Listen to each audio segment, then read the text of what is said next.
의료진단 사진? 하면 보통 그냥 기록용이라고 생각하시죠? 근데요, 이게 사실은 모든 디테일 하나하나가 정말 중요한 그런 정밀 도구라면 어떨까요? 오늘 바로 그 작은 차이가 어떻게 진단 전체를 완전히 뒤바꿀 수 있는지 그 진짜 놀라운 이야기를 한번 들려드릴게요. 자, 이게 바로 오늘 저희가 파헤쳐볼 핵심 질문입니다. 아니, 어떻게 사진 한 장이 똑같은 사람을 전혀 다른 두 가지 체형으로 보여줄 수가 있을까요? 좀 이상하죠? 사진 찍는 방법 아주 살짝 바꿨을 뿐인데 이게 어떻게 의학적으로 완전히 다른, 심지어 틀린 결론까지 내리게 만드는지 같이 한번 보시죠. 네, 그래서 오늘 우리가 뭘 살펴볼 거냐면요. 먼저 진단 사진의 기본부터 시작해서요. 사람들이 자주 하는 실수는 뭔지, 또 그 실수가 얼마나 큰 차이를 만드는지 알아볼 겁니다. 그리고 마지막엔 완벽한 사진을 찍기 위한 체크리스트까지 깔끔하게 정리해 드릴게요. 자, 그럼 먼저 사진이 어떻게 건강의 증거가 될 수 있을까요? 특히 한의학에서는요, 이 몸통의 정확한 모양을 보고 체질을 진단하는 경우가 있거든요. 이럴 때 사진은 그냥 참고자료가 아니에요. 진단의 가장 핵심적인 근거가 되는 거죠. 그렇다면 정확한 진단을 위해서 뭐가 필요할까요? 카메라를 들기 전에요. 사실 더 중요한 게 있습니다. 바로 환자를 위해서 아주 엄격한 촬영 수칙을 지키는 것. 여기서부터 모든 게 시작됩니다. 가장 기본이면서도 이건 절대 타협할 수 없는 원칙이 하나 있어요. 그게 뭐냐면 바로 환자의 동의를 구하고 또 환자가 편안하게 느끼도록 하는 걸 최우선으로 생각해야 한다는 겁니다. 좀 더 구체적으로 들어가 보면요. 이런 것들이에요. 촬영하기 전에는 반드시 동의를 구해야 하고요. 얼굴이나 좀 민감한 부위는 당연히 노출되지 않도록 가려줘야겠죠. 그리고 정확한 진단을 위해서 자세를 바로잡아주는 것도 중요하고요. 이 모든 과정이 서로 간의 신뢰를 만드는 기본이 되는 겁니다. 자, 이제 사람들이 가장 많이 하는 첫 번째 실수 유형을 한번 살펴볼게요. 바로 옷이나 가리개에 관한 건데요. 이 몸통 위에 걸친 것들이 얼마나 중요한 진단 정보를 가려버리는지 한번 알아보죠. 문제는 아주 명확해요. 그냥 얇은 티셔츠 한 장 입었을 뿐인데 그것만으로도 환자의 진짜 체형을 완전히 잘못 보게 만들 수 있다는 거죠. 자, 여기 두 사진을 한번 직접 비교해 보세요. 왼쪽은 옷을 입고 찍은 건데 재킷이랑 셔츠 때문에 몸통이 그냥 네모난 상자처럼 일명 통짜 몸매로 보이잖아요. 근데 오른쪽 사진을 보세요. 옷을 벗으니까 환자의 실제 몸통 라인이 완전히 다르게 드러나죠? 여기서 진짜 중요한 게 뭐냐면요. 우리가 보려는 건 몸통의 특정 부위들이거든요. 그래서 좋은 의도로 가려준다고 해도 엉뚱한 부위를 가려버리면 이건 그냥 옷 입고 찍는 거랑 다를 바가 없는 거죠. 진단에 똑같이 방해가 됩니다. 이 사진 한번 보세요.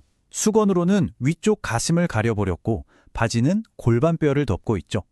그러니까 진단에 꼭 필요한 위아래 기준점이 다 사라져버린 거예요. 이러면 몸통의 전체적인 모양을 정확하게 파악하는 게 아예 불가능해집니다. 자, 그럼 다음으로 넘어가 볼까요? 이번에는 또 다른 아주 결정적인 변수들을 살펴볼 건데요. 그건 바로 환자의 자세, 그리고 카메라의 위치입니다. 여기에는 되게 간단한 물리법칙이 숨어 있어요. 우리가 서 있으면 중력 때문에 몸통이 아래로 쏠리면서 좀 압축되거든요. 형태가 왜곡될 수 있다는 거죠. 하지만 반대로 편안하게 누워있으면 어떨까요? 중력의 영향이 가장 적어지면서 몸의 진짜 라인이 그대로 드러나는 거예요. 이게 바로 꼭 누워서 찍어야 하는 이유입니다. 이것 좀 보세요. 분명히 같은 사람인데 와, 차이가 정말 극적이죠? 서 있을 때랑 누워 있을 때 몸통 모양이 이렇게나 달라져요. 이러니 반드시 누워서 찍어야 한다는 말이 나오는 거죠. 자, 여기서 거걸혈이라는 약간 전문적인 용어가 나오는데요. 전혀 어렵게 생각하실 필요 없어요. 쉽게 말해서 명치 바로 아랫부분이거든요. 사진의 정중앙이 바로 이 지점이 되어야 한다는 거예요. 왜냐하면 그래야 원근감 때문에 모양이 찌그러지는 왜곡 현상 없이 정확한 비율의 사진을 얻을 수 있기 때문이죠.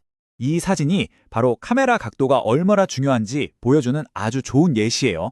너무 낮은 위치에서 위쪽을 향해 찍었더니 어때요? 몸통 아랫부분이 실제보다 훨씬 길어 보이죠? 이런 왜곡이 생기는 겁니다. 자, 드디어 하이라이트입니다. 지금까지 저희가 이야기한 이 규칙들이 실제 진단에서 얼마나 결정적인 차이를 만드는지 진짜 사례를 통해서 한번 확인해 보시죠. 이 사진이 바로 비포 사진입니다. 49세 남성 환자인데 보시다시피 옷을 입은 채로 잘못된 방식으로 찍었죠. 한마디로 결함이 있는 데이터인 셈입니다.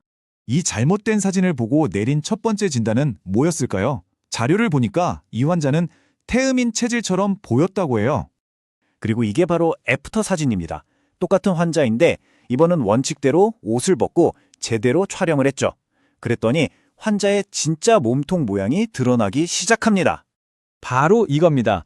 제대로 찍은 사진을 보니까 이분은 태음인이 아니라 명백한 소양인 체질이었던 거죠. 이제서야 비로소 올바른 진단이 가능해진 겁니다. 정말 똑같은 사람인데 너무 놀라운 차이 아닌가요? 자, 이제 마무리를 해볼 시간인데요. 오늘 우리가 배운 핵심 내용들, 완벽한 진단 사진을 위해서 뭘 지켜야 하는지 기억하기 쉽게 체크리스트로 한번 쫙 정리해드릴게요. 자, 완벽한 촬영을 위한 체크리스트 딱 기억하세요. 환자는 무조건 바로 눕혀야 하고요. 상체는 완전히, 그리고 골반뼈 위쪽까지 보여야 합니다. 카메라는 어디라고 했죠? 맞아요. 명치 바로 아래. 거기에 중심을 딱 맞추고 팔은 몸에서 주먹 하나 정도 떨어뜨려서 편안하게. 바로 이 디테일, 이 정밀함이 모든 걸 바꾸는 겁니다.